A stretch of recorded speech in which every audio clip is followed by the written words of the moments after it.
Pemirsa, terima kasih Anda masih tetap setia bersama kami. Kita berada di segmen akhir.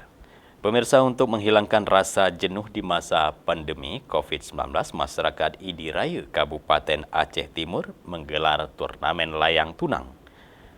Event layang tunang tersebut sudah menjadi tradisi yang digelar setiap tahun sebagai ajang menyambung tali silaturahmi.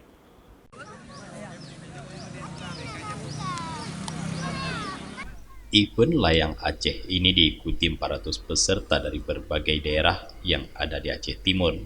Kegiatan yang telah menjadi agenda tahunan ini juga dipadati ribuan pengunjung dari berbagai daerah yang ada di wilayah Aceh Timur, bahkan warga Kota Langsa. Sebagaimana diketahui selama pandemi COVID-19 melanda Indonesia, khususnya Provinsi Aceh, hampir semua kegiatan keramaian ditiadakan. Namun memasuki masa new normal ini, masyarakat Idi Raya berinisiatif mengadakan event turnamen layang. Turnamen layang ini bertujuan untuk menyambung tali silaturahmi antar pemain layang yang ada di Aceh Timur, serta menjadi tontonan yang menghibur bagi masyarakat sekitar.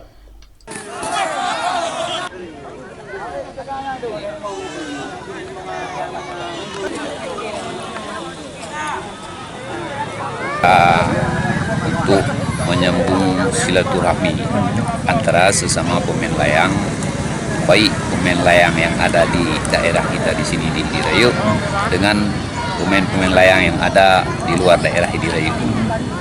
Tujuannya itu adalah untuk yang pertama, ini kan lagi COVID ya, jadi supaya tidak terlalu vakum masyarakat di sini untuk memikirkan masalah COVID-19 ini. Jadi kami bikinlah acara turnamen layang. Dalam event ini, panitia juga menyediakan hadiah berbentuk trofi dan uang tunai.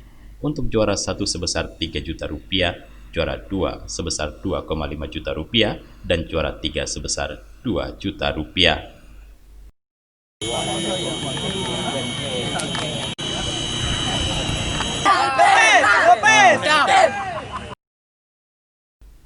Dari Aceh Timur, Tim Liputan Aceh TV melaporkan.